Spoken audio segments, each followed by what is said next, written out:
time. What's going on, y'all? Welcome back to another episode of the Underestimated Podcast. It is your host, Jeremy Orr, back with another episode. In today's episode, this is the Underestimated Podcast for a lot of reasons. It's my life story. It's how I go about my life, the chip that I personally put on my shoulder, and all of that, right? But in terms of what it means to this podcast specifically, oftentimes I think y'all know that I bring things to light that aren't really on the highest of the radar. And so today, as you can see by the thumbnail and title, that I want to put a spotlight on two dudes who we've all, I think I first found out about these guys when I was probably an 8th grader, and now I'm a junior in college. So it's been a minute.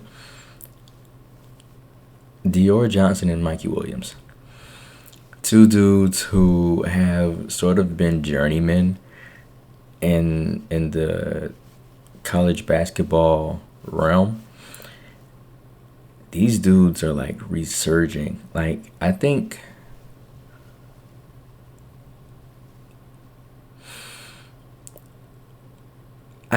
if one is to be surprised of what we are seeing from Mikey and Dior, it can go either way. Like, if you're surprised, I somewhat get it. If you aren't, then I'm in the middle myself. Like, I believe that these two always could do it. It's just that I think what has happened to most of us is that we haven't seen it really since high school. And for it to kind of just, be thrown in our faces now is kind of just a bit awkward for us to deal with as basketball fans. But I personally love it. Like, Mikey's currently at Sacramento State. Him and Dior both actually started off as teammates in college playing for UCF, but neither of them really gained any traction. They also was playing with a guy, I believe, J.J. Starling, who was pretty decent, but they just never gained any traction really. And obviously, what the both of them went through off the court, and obviously that derailed their overall perspectives in terms of college basketball. But man, they have turned over a new leaf and look like what most of us envisioned them to be when they first came out of high school, as two of the top recruits in their graduating class. All right, so let's take a deep dive kind of into the narrative that feels like a cinematic comeback story, centered on two of the most scrutinized and celebrated young talents in modern basketball history, Dior Johnson and Mikey Williams. So for years, these two names were synonymous with the overtime era of viral highlights. We all grew up watching Overtime and Ball is Life, and so obviously they gained a massive social media following because of these things, and that heavy crown of being the next quote unquote chosen ones. It kind of put forth the headline that they are no longer the same, right? And well, in today's world.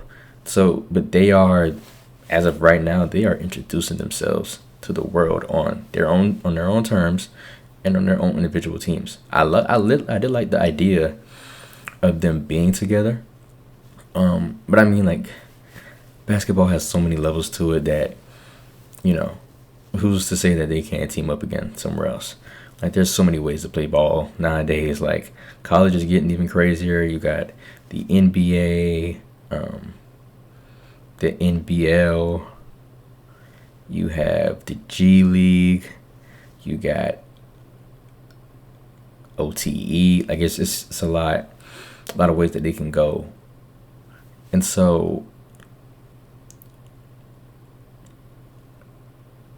we're going to start things off by looking at Dior's transfer from UCF to Tarleton State. This was a move that many saw as gritty, head down, just work hard kind of thing. It kind of just pivoted away from the high major spotlight that he was originally given, and kind of just put things toward a program where his pure scoring ability was finally able to speak louder than the off-court headlines that he was constantly being followed by. And in terms of Mikey and his fresh start at Sacramento State, you can sort of analyze how one of the most famous teenagers in the world is handling this transition from having a global brand to trying to be a focused, centered, strict, collegiate athlete. And under that bright green light in the Big Sky Conference. So we sort of kind of had this period where both of these players were sort of quiet. You can make the argument that they were kind of forced to be, but you never really have to be. It's just kind of in certain moments best that you be. And they were just dealing with legal hurdles and eligibility questions, and that pretty much transformed their games from just flash heavy highlight reels to more mature, disciplined styles of play. So now when you talk about things about the transfer portal and NIL, of course that brings forth the question of whether the mid-major route is actually the smartest tactic in opposition to, let me take a step back. You can say that the mid-major route is tactical because of where the end goal is. So when you talk about players that's looking to prove their reliability to NBA scouts who already know that they have the talent, those are often looked at the Dukes, the Kentuckys, the Kansases, the Arkansas, the UCLAs, the North Carolinas, the Arizonas. Ain't nobody looking at Sacramento State. Ain't nobody looking at Tarleton State. They're really taking gambles, and so you kind of dive deeper into this. It says that they are sort of, as it says in the title, reintroducing themselves. You have to look at the massive statistical bounce back that both of them have had, in this particular season. When you look at Dior, right? After a brief stint at UCF, he transferred to Tarleton State, as I mentioned earlier, where he now has arguably become the most productive player in mid-major basketball. He isn't just playing well. The dude is putting up historic numbers. As of early 2026, where we stand today, Dior is leading the nation in scoring. Yes, you heard me right. Dior Johnson is leading the nation in scoring, averaging 24 points a game. He has multiple 40-point games this season, including a 40-point game against Southern Utah and a 42-point game against Baylor. That Southern Utah game, I'm not studying much. But Baylor, we all know Baylor to be a prominent school, as they just won the NCAA championship, the men's. It was a little minute ago, maybe 6 years ago. That's a pretty big accomplishment for someone like Dior. And then he also put forth a 32-point game where he scored 14 straight points to close out a game. The narrative behind Dior is that he's using Tarleton State to prove his efficiency. He's shooting over 56% from the field. Like, you can say what you want. Shooting 50% from the field. And let me also throw this in there. When you're getting, let's say, at least 15 minutes a game, is pretty elite. I don't care who you are and what team you play for. That is elite, because some of the best are shooting below 50%. But you also have to put into perspective who it is, because if it's like a sniper, like a 3-point shooter, then if their 3-point percentage and their field goal percentage sort of align with one another, then that makes sense, because that just basically means that they're not shooting bad. They're just shooting basically only threes, and their overall field goal percentage is reflective of that. So yeah, like I said, he's shooting 50% from the field, and then this shows NBA scouts that he has matured from just what you would call as a volume shooter into a high level offensive engine. Like Dior can get his. Like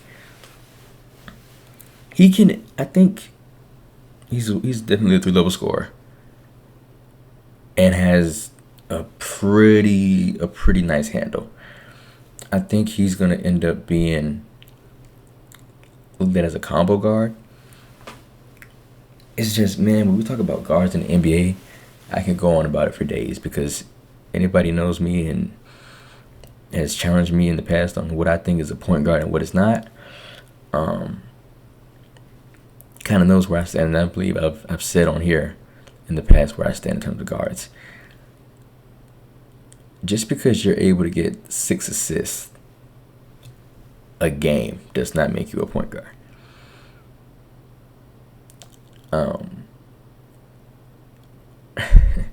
So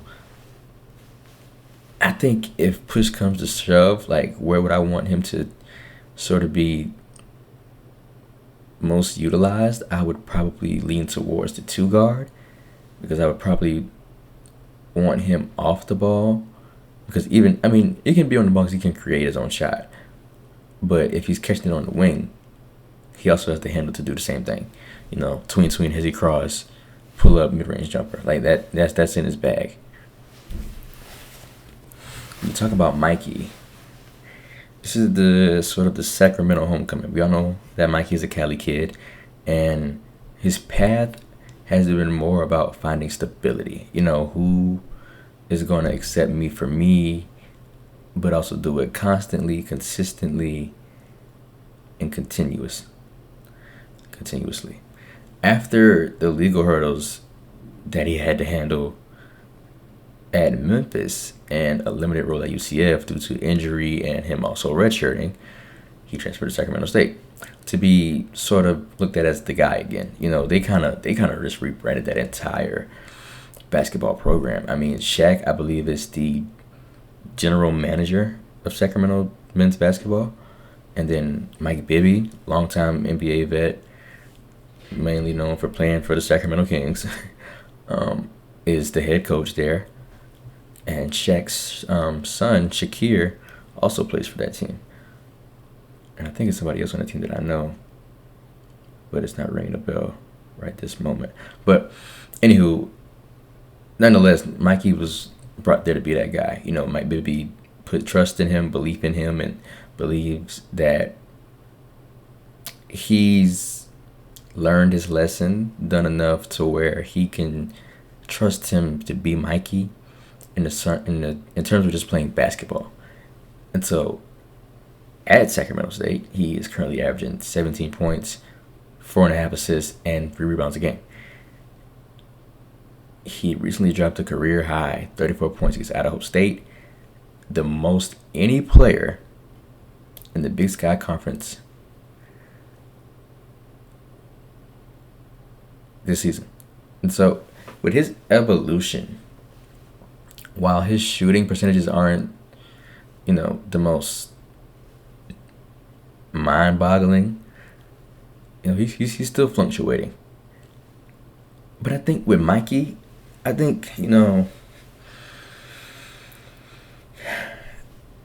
like I said, I believe I've been watching Mikey since eighth grade, if not eighth grade, my freshman year of high school. So I don't think I've, now that I think back on it, I don't think I've ever looked at Mikey as an efficient scorer. So the fact that he's not being efficient doesn't really worry me. Um, because you have guys in the league right now, like for instance, one of my favorite players in the NBA, Michael Porter Jr. He takes 60 shots a game and makes like 20.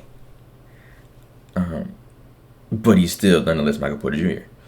And I don't think we even looked at him as someone who was ever of efficiency, you know?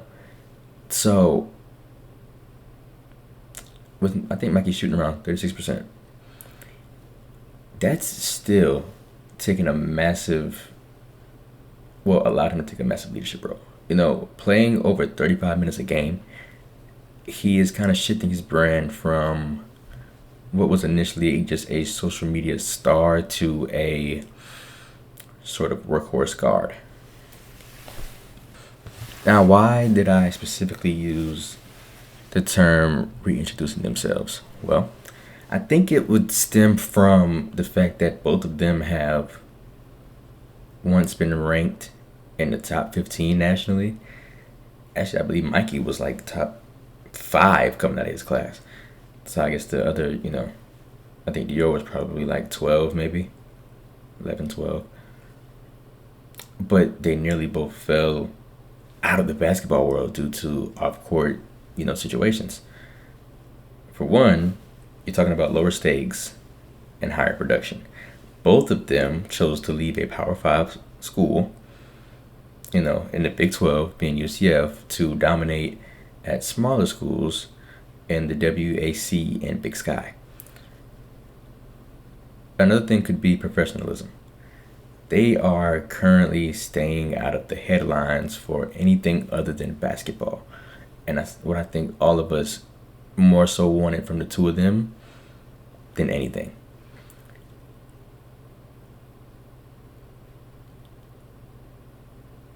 And as far as the draft goes, it would really suck if these two were to end up being a what if.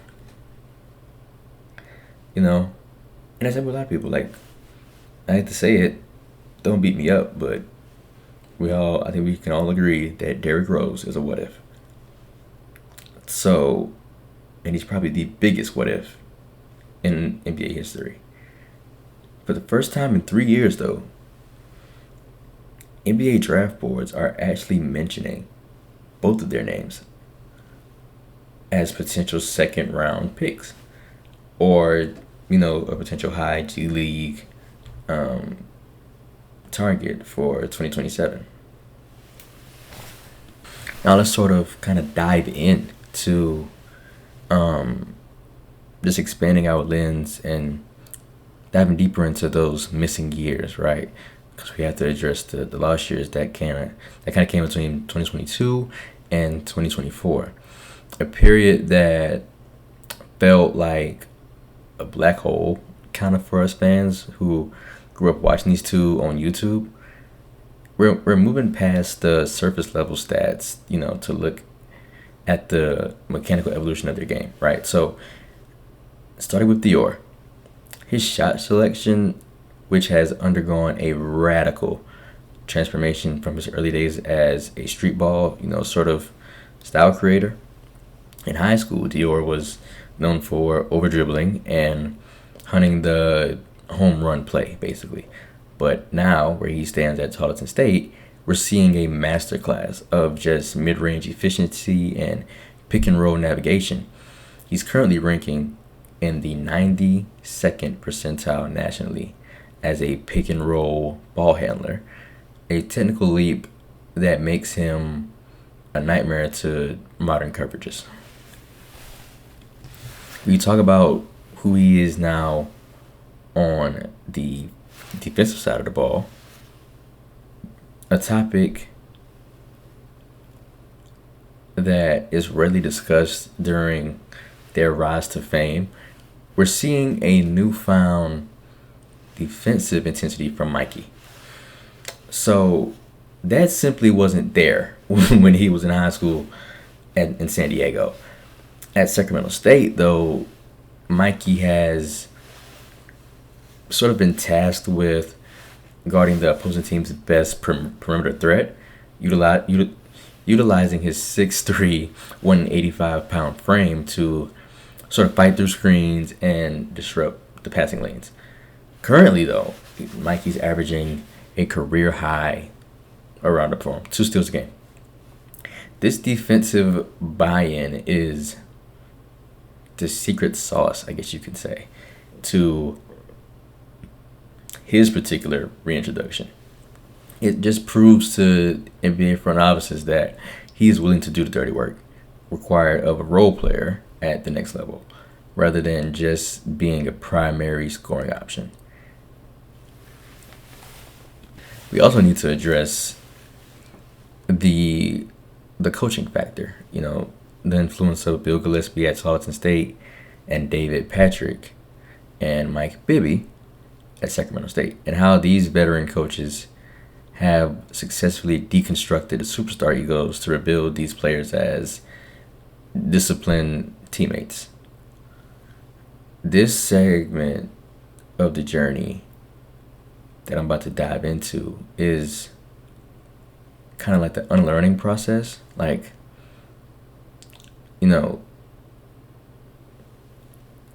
Dior had to adjust to a rigid defensive first system, and Mikey had to learn to facilitate for his teammates who aren't as naturally gifted as the 5-star prospects that he played with in the AAU circuit.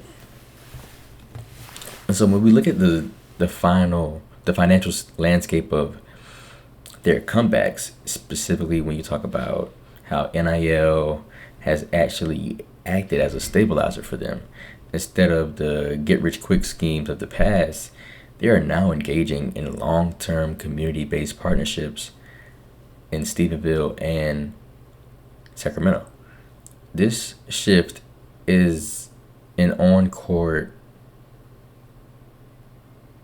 sort of focus and an off-court management, because it kind of suggests a high level of maturity that was obviously missing.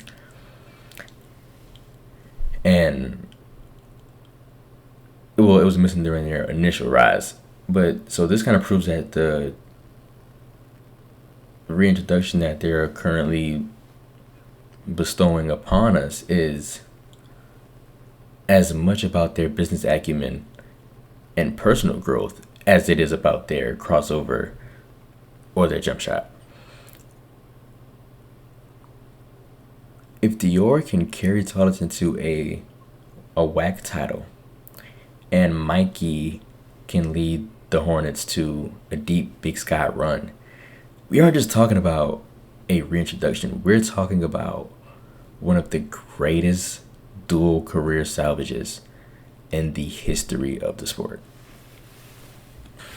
And I'm excited to see what them can do. I mean, I would love to see them play in the NCAA tournament. I would love to see them in March Madness. I don't really think that they would go far because of the teams that are, constructed around them.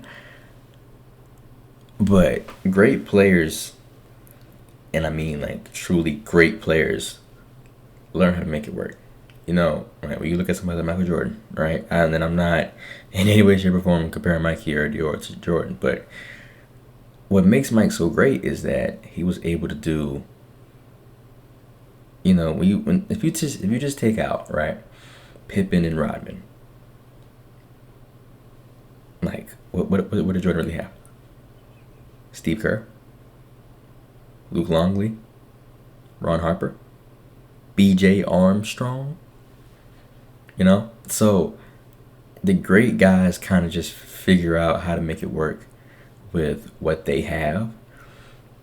And I think, those two have a chance to sort of take on that narrative and embrace it and show that they are capable of doing the same things as well. Man, this is one of the best, most talented freshman classes that we've ever seen. And I mean, although, technically Mikey and Dior are more seasoned than most of these guys, you can make the case that they can hang with any of those dudes. Like, I mean, you can say hot take or not. You mean to tell me, from a scoring perspective, right? You mean to tell me Darren Peterson can hang, or let me put it this way, that Dior Johnson can hang with Darren Peterson? That he can't hang with Darius Akov? That he can't hang with Tahad Pettiford? That's not a freshman, but y'all get what I mean. Like, these current juggernauts that are about to come into the NBA, like, these dudes, at least from a scoring perspective, talent for talent, can absolutely hang with the best of the best.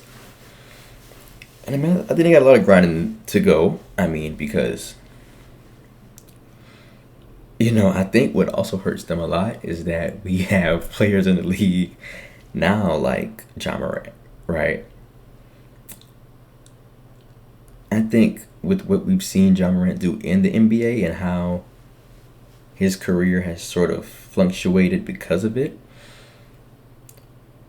it may decrease some chances for guys in the situation, both like Dior and Mikey. But I mean, I like both of them a lot. I think they both have a very solid chance to be a role player in the NBA. Like, because you gotta take into account, not every guy that gets drafted is looking to be the face of the franchise, like the guy that's supposed to be the savior, right? Those type of guys are once in a lifetime, right? Like Cooper Flag, I believe, is one, but not we've seen it in history. Not every number one pick is a savior. Like, to touch back into Michael Jordan. Michael Jordan was not the number one pick, and he is the GOAT. We're not even gonna. He is the greatest basketball player of all time. And you look at somebody like Zachary Ricochet. Solid dude, but he's not the savior. He won't save the Atlanta Hawks. I mean, he'll get his shot, now that Trae Young is gone, and he's going to definitely put more shots for him. But I mean, honestly, like, we're being real, that's Jalen Johnson's team now. And Ricochet just got to fall in line. So, yeah, I mean, I hope y'all enjoyed this. I'm pretty much done. I've covered everything that I wanted to say about Dior and Mikey. Let me know y'all thoughts in the comments about everything that's been transpiring, and how do y'all feel at this very moment about Mikey and Dior.